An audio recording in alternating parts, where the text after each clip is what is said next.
12 ರಾಶಿಗಳ ಇಡೀ ವರ್ಷದ ಫಲಾಫಲ ಏನಿದೆ ಅನ್ನೋದರ ಬಗ್ಗೆ ತಿಳಿಸ್ಕೊಡ್ತಾ ಇದ್ವಿ. ಕೊನೆ 3 ರಾಶಿಗಳ ಬಗ್ಗೆ ತಿಳಿಸ್ಕೊಡೋದು ಬಾಕಿ ಇದೆ. ಅದರ ಜೊತೆಗೆ ಅನೇಕರು ಕಾಲ್ ಮಾಡ್ತಾ ಇದ್ದಾರೆ, ಕಾರ್ಯಕ್ರಮಕ್ಕೆ ಪ್ರಶ್ನೆಗಳನ್ನ ಕೇಳ್ತಾ ಇದ್ದಾರೆ. ಈ ವರ್ಷ ನಮಗೆ ಏನು ಒಳ್ಳೇದಾಗತ್ತೆ, ಯಾವ ವಿಷಯಗಳಲ್ಲಿ ಎಚ್ಚರಿಕೆಯಿಂದ ಇರಬೇಕು ಅಂತ. ಈಗ ಮತ್ತೊಬ್ರು ಕಾಲರ್ ಇದ್ದಾರೆ, ವಿಶ್ವ ಅಂತ ಬೆಂಗಳೂರಿನಿಂದ ಕಾಲ್ ಮಾಡಿದ್ದಾರೆ. ನಮಸ್ತೆ ವಿಶ್ವ ಅವರೇ. ನಮಸ್ತೆ ಮೇಡಮ್. ನಮಸ್ತೆ. ಹೇಗಿತ್ತು ಹೊಸ ವರ್ಷ? ಹೊಸ ವರ್ಷ ಹಳೆ ವರ್ಷಕ್ಕಿಂತ ಚೆನ್ನಾಗಿರ್ತದೆ ಅಂತ ಭಾವಿಸ್ತಾ ಇದ್ದೇವೆ. ಓಕೆ, ಅಲ್ಲ ನೀವು ವೆಲ್ಕಮ್ ತುಂಬಾ ಗ್ರ್ಯಾಂಡ್ ಆಗಿ ಮಾಡಿದ್ರ ಅಥವಾ ಇಲ್ಲ ನಾ ಆತರ ಎಲ್ಲ ಸಂಭ್ರಮ ಪಡಲ್ಲ ಅಂತ ಅಂತೀರಾ? ಸಂಭ್ರಮ ಪಡ್ತೇವೆ, ಖಂಡಿತವಾಗಿ ಸಂಭ್ರಮ ಪಡುವಂತದ್ದೇ ಪಡ್ತೇವೆ. ನೀವು ಮಂಗಳೂರವರಾ? ಹೌದು, ನಾವು ಮಂಗಳೂರಿನವರು. ಓಕೆ, ನಿಮ್ಮ ಪ್ರಶ್ನೆ ಏನು? ಅದೇ ನಮ್ಮ ಭವಿಷ್ಯ ಹೇಗಿದೆ ಅಂತ ಹೇಳಿ. ನಂದು ರಾಶಿ ಬಂದು ಮೀನ ರಾಶಿ. ಓಕೆ, ಇನ್ನೊಂದು ಎರಡು ನಿಮಿಷ ಆಮೇಲೆ ಮಕರ, ಕುಂಭ ಮತ್ತು ಮೀನ ಹೇಳೋದೆ. ನಿಮ್ಮವರೆಗೂ ಬರ್ತೀವಿ, ಅಷ್ಟೊಂದು ನೀವೇ ಬಂದ್ಬಿಟ್ರಿ ನಮ್ಮವರೆಗೂ. ನಿಮ್ ಪ್ರಶ್ನೆ ಏನೀಗ ವಿಶ್ವ ಅವರೇ? ನಮ್ ಪ್ರಶ್ನೆ, ಹೋದ ವರ್ಷ ಅಂತೂ ನಮ್ಗೆ ಅಷ್ಟು ಬಹಳ ಒಂದು ಲಾಭದಾಯಕವಾಗಿ ಆಗಿರ್ಲಿಲ್ಲ. ಹಾಗೆ ಈ ವರ್ಷವಾದ್ರೂ ಹೇಗೆ ಇದೆ? ಸ್ವಲ್ಪ ತೊಂದರೆಗಳಲ್ಲಿ ಇತ್ತು ಹೋದ ವರ್ಷ. ಈ ವರ್ಷ ತೊಂದರೆಗಳು ಇತ್ತವ ಇಲ್ವಾ, ಹೇಗೆ ನಮ್ಮ ಭವಿಷ್ಯ ಹೇಗಿದೆ, ಕೆಲಸದಲ್ಲಾಗ್ಲಿ ಸುಮಾರೆಲ್ಲ ಪ್ರಶ್ನೆಗಳಿತ್ತು. ಓಕೆ, ಈಗ ನೀವು ಕೆಲಸದ ಬಗ್ಗೆ ಕೇಳಬೇಕಾ, ಮದುವೆ ಬಗ್ಗೆ ಕೇಳಬೇಕಾ? ಕೂಡ ಇತ್ತು. ಕೆಲಸದ ಬಗ್ಗೆ ಕೇಳಬೇಕಾ, ಮದುವೆ ಬಗ್ಗೆ ಕೇಳಬೇಕಾ? ಫಸ್ಟಿಗೆ ಕೆಲಸದ ಬಗ್ಗೆ, ಆಮೇಲೆ ಮದುವೆ ಬಗ್ಗೆಯೂ ಕೂಡ. ಏನು ಉದ್ಯೋಗ ಮಾಡಿದ್ರಿ, ಏನ್ ಕೆಲಸ ಮಾಡ್ತೀರಿ ನೀವು ವಿಶ್ವ? ನಾವೊಂದು ಸಣ್ಣ ಕಂಪ್ನಿಯಲ್ಲಿ ಕೆಲಸ ಮಾಡ್ತಿದ್ದೀವಿ ಗುರುಗಳೇ. ಆಗ್ಲಿ, ಈಗ ಬದಲಾವಣೆ ಅಂತ ಹೇಳ್ತಾ ಇದ್ದೆ. ಇವಾಗ ಧನುರ್ ರಾಶಿಯಿಂದ ಮೀನ ರಾಶಿಯವರೆಗೆ ಈ ಏಪ್ರಿಲ್ ಮೇ ಒಳಗಡೆ ಒಂದೆರಡು ಒಳ್ಳೆಯ ಅವಕಾಶಗಳು ಸಿಗ್ತದೆ. ನೀವು ಆಗಲೇ ಹೇಳಿದಂತೆ ಆಶಾ ಭಾವನೆ ಇರ್ತಕ್ಕಂತಹ ವ್ಯಕ್ತಿ ನೀವು ಅಂತಂತ ಅನಿಸ್ತು ನನಗೆ. ಹೆಸರು ಕೂಡ ವಿಶ್ವ ಅಂದರೆ ವಿಶ್ವಾಸ ಅಂತಲೇ ಅರ್ಥ, ನಿಜವಾದ ಅರ್ಥ. ಹಾಗಾಗಿ ಆಶಾಭಾವನೆ ಇರ್ತಕ್ಕಂತಹ ವ್ಯಕ್ತಿ. 25ನೇ ಇಸ್ವಿ ಚೆನ್ನಾಗಿ ಆಗುತ್ತೆ ಅಂತ ಭಾವಿಸಿದ್ದೀನಿ ಅಂತ ನೀವೇ ಹೇಳಿದ್ರಿ, ನಾನು ಹೇಳಿದ್ದೀನಿ, ಒಳ್ಳೆಯದಾಗೇ ಆಗ್ತದೆ. ಶನಿ ಮತ್ತು ರಾಹುವಿನ ಏನು ಬದಲಾವಣೆಯ ಸಮಯ ಆದ್ದರಿಂದ ಊರಿನಲ್ಲಿ ನಿಮ್ಮದು ಇಷ್ಟ ದೇವರು ಮತ್ತು ನಾಗರ ಸನ್ನಿಧಾನಗಳಿಗೆ ಒಂದಷ್ಟು ಸೇವೆಗಳನ್ನು, ಒಂದಷ್ಟು ಪ್ರಾರ್ಥನೆಗಳನ್ನು ನೀವು ಮಾಡಿಕೊಳ್ಳೋದು ಬಹಳ ಒಳ್ಳೆಯದು ಈ ಸಂದರ್ಭದಲ್ಲಿ, ಅಂದರೆ ಈ ಮಾರ್ಚ್ ಏಪ್ರಿಲ್ ವರೆಗೂ. ಎಸ್, ಧನ್ಯವಾದಗಳು ವಿಶ್ವ ಅವರೇ ಕರೆ ಮಾಡಿದ್ದಕ್ಕೆ. ಬೆಂಗಳೂರಿನಿಂದ ರೂಪಾ ಅವರು ಕರೆ ಮಾಡಿದ್ದಾರೆ. ನಮಸ್ತೆ ರೂಪಾ ಅವರೇ. ನಮಸ್ತೆ. ನಮಸ್ತೆ. ಯಾರ ಬಗ್ಗೆ ಕೇಳಬೇಕಿತ್ತು? ನಮ್ಮ ಮನೆಯವರ ಬಗ್ಗೆ ಕೇಳಬೇಕಾಗಿತ್ತು. ಓಕೆ, ರಾಶಿ ನಕ್ಷತ್ರ ಗೊತ್ತಾ? ರಾಶಿ ಮಕರ ರಾಶಿ, ಧನಿಷ್ಠ ನಕ್ಷತ್ರ. ಮಕರ ರಾಶಿ, ಧನಿಷ್ಠ ನಕ್ಷತ್ರ. ಏನು ಪ್ರಶ್ನೆ ರೂಪಾ ಅವರೇ? ಇದು ಅವರು ಕೆಲ್ಸಗಳ ಬಗ್ಗೆ ಹೇಗೆ ಮುಂದೆ ಅಂತ. ಯಾರು? ನಮ್ಮ ಮನೆಯವ್ರದ್ದು ಕೆಲ್ಸಗಳು. ಅವರು ಕಾಂಟ್ರಾಕ್ಟರು. ಏನಂತ? ಕಾಂಟ್ರಾಕ್ಟರ್ ಅಂತೆ. ಸೊ 2025 ಅವ್ರ ಪಾಲಿಗೆ ಹೇಗಿದೆ ಅಂತ ಕೇಳ್ತಾ ಇದ್ದಾರೆ. ಪಾಲಿಗೆ ಹೇಗಿದೆ ಅಂತ. ಓಕೆ, ಕಾಂಟ್ರಾಕ್ಟರ್ ಅಂತೆ. ಮಕರ ರಾಶಿಯವರಿಗೆ ಮಾತ್ರನೇ ಶನಿಯ ಅನುಕೂಲ ಇರೋದು ಈ ವರ್ಷ. ಯಾಕಂದರೆ ಜನ್ಮಶನಿ ಪರಿಹಾರ ಆಗ್ತಕ್ಕಂಥದ್ದು ಅದು.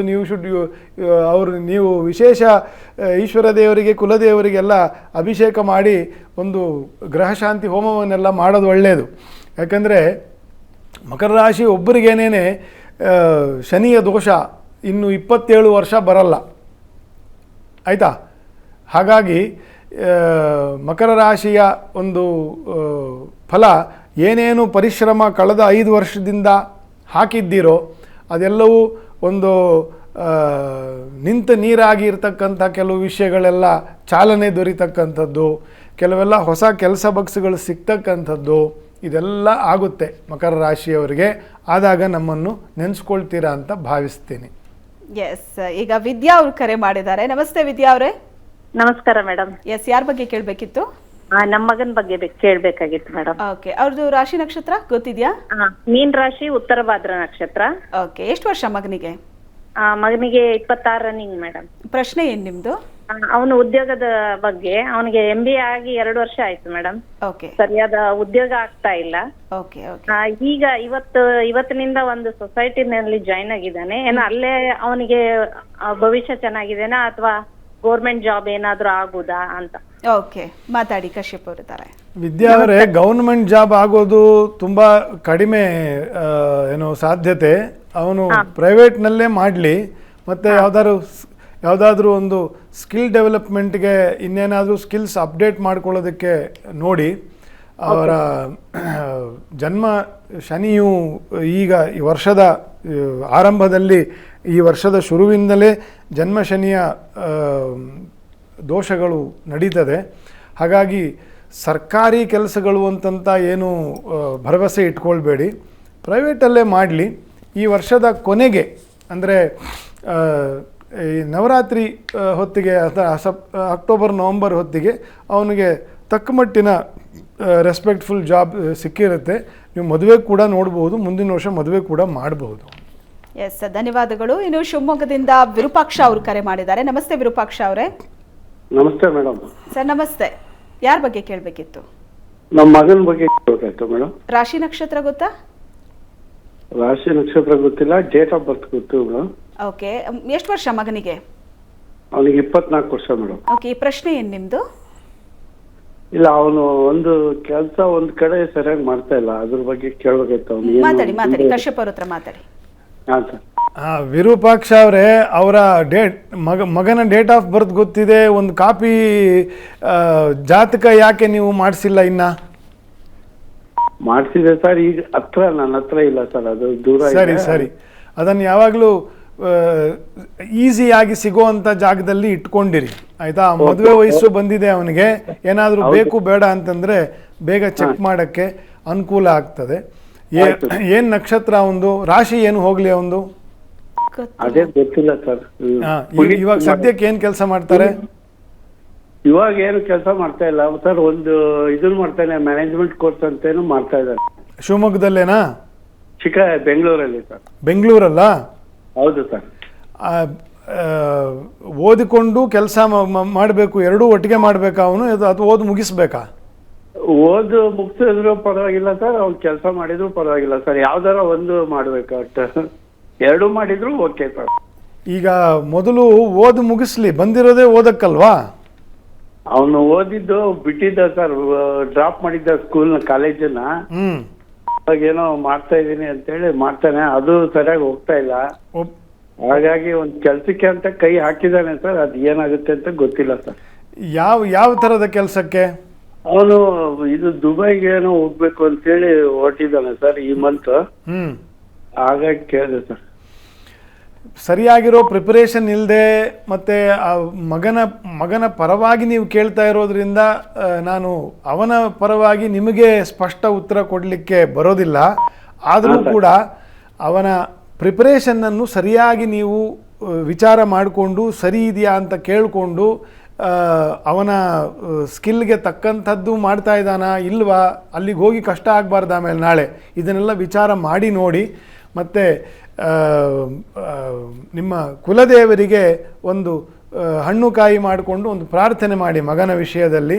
ಅವನಿಗೆ ಉದ್ಯೋಗಾದಿ ವಿಷಯಗಳಲ್ಲಿ ಏನಾದರೂ ದೋಷಗಳಿದ್ದರೆ ಪರಿಹಾರ ಆಗಬೇಕು ಅಂತಂತ ಅವನ ಹೆಸರಲ್ಲಿ ಒಂದು ಪ್ರಾರ್ಥನೆಯನ್ನು ಮಾಡಿ.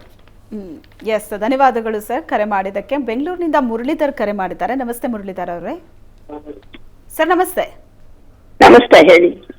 ಓಕೆ, ಯಾರ ಬಗ್ಗೆ ಕೇಳಬೇಕಿತ್ತು? ಮಗನ ಬಗ್ಗೆ. ಮಗನ ಬಗ್ಗೆ. ರೋಹಿಣಿ ನಕ್ಷತ್ರ, ವೃಷಭ ರಾಶಿ. ವೃಷಭ ರಾಶಿ, ರೋಹಿಣಿ ನಕ್ಷತ್ರ. ಹೇಳಿ ಮುರಳೀಧರ್, ಹೇಳಿ ಪ್ರಶ್ನೆ ಹೇಳಿ. ಪ್ರಶ್ನೆ ಏನು? ಅವನ ಹೆಸರು ವಿಘ್ನೇಶ್ ಅಂತ. ಅವನಿಗೆ ಇನ್ನೂ ಮದುವೆ ಆಗಿರ್ಲಿಲ್ಲ, ಈಗ ಅದಕ್ಕೋಸ್ಕರ ಕೇಳೋಣ ಅಂತ ತಮ್ಮಲ್ಲಿ. ಎಷ್ಟು ವರ್ಷ ಏಜ್ ಈಗ? ಅವನಿಗೆ 30 ವರ್ಷ ಆಯ್ತು. 30 ಆಯ್ತು. ಏನ್ ಕೆಲಸ ಮಾಡ್ತಾರೆ? ಅವನು ಇಲ್ಲ, ಕೆಲ್ಸಾನು ಹುಡುಕ್ತಾ ಇದ್ದಾನೆ. ಯಾವ್ದು ಸುಮಾರಾಗಿರೋ ಕೆಲಸ ಮಾಡ್ತಾ ಇದ್ದಾನೆ. ಒಬ್ಬನೇ ಮಗನಾ? ಇಬ್ರು, ಒಬ್ಬ ಅಮೆರಿಕದಲ್ಲಿದ್ದಾನೆ, ಒಬ್ಬ ಇವನು ಇಲ್ಲಿದ್ದಾನೆ ನನ್ ಜೊತೆ. ಇಲ್ಲಿ ರಾಶಿಯ ವಿಷಯದಲ್ಲಿ ನೋಡ್ಬೇಕಂತಂದ್ರೆ ಈ ವರ್ಷದ ಕೊನೆಯಲ್ಲಿ ಇವರಿಗೆ ಏನಾದರೂ ಒಂದು ಒಳ್ಳೆ ಕೆಲಸಗಳಾಗುವಂತಹ ಸಾಧ್ಯತೆಗಳೇ ಇರುವ ವರ್ಷ ಇದು. ಆದರೆ ಜಾತಕ ವಿಮರ್ಶೆ ಮಾಡದೆ ಈ ಉದ್ಯೋಗ ಮತ್ತು ಮದುವೆ 30 ವರ್ಷ ಆಯ್ತಲ್ಲ, ಮತ್ತೆಂತ 30 ವರ್ಷ ಆಯ್ತು. ಸೊ ಅವರ ಫಲಾಫಲಗಳು ಹೇಗಿದೆ ಅಂತ ಜಾತಕವನ್ನು ವಿಮರ್ಶೆ ಮಾಡದೆ ಹೇಳಲಿಕ್ಕೆ ಬರೋದಿಲ್ಲ. ಹಾಗಾಗಿ ಸರಿಯಾಗಿ ಒಮ್ಮೆ ಜಾತಕ ವಿಮರ್ಶೆ ಮಾಡುವ. ಆದರೆ ರಾಶಿಯ ವಿಷಯದಲ್ಲಿ ಈ ವರ್ಷ ಏನಾದರೂ ಒಂದು ಒಳ್ಳೆಯ ಬದಲಾವಣೆ ಕೆಲಸದ ವಿಷಯದಲ್ಲಿ ಅಥವಾ ಶುಭ ಕೆಲಸಗಳ ವಿಷಯಗಳಲ್ಲಿ ಆಗೋ ಸಾಧ್ಯತೆಗಳು ಚೆನ್ನಾಗಿದೆ. ಎಸ್, ಧನ್ಯವಾದಗಳು ಕರೆ ಮಾಡಿದ್ದಕ್ಕೆ.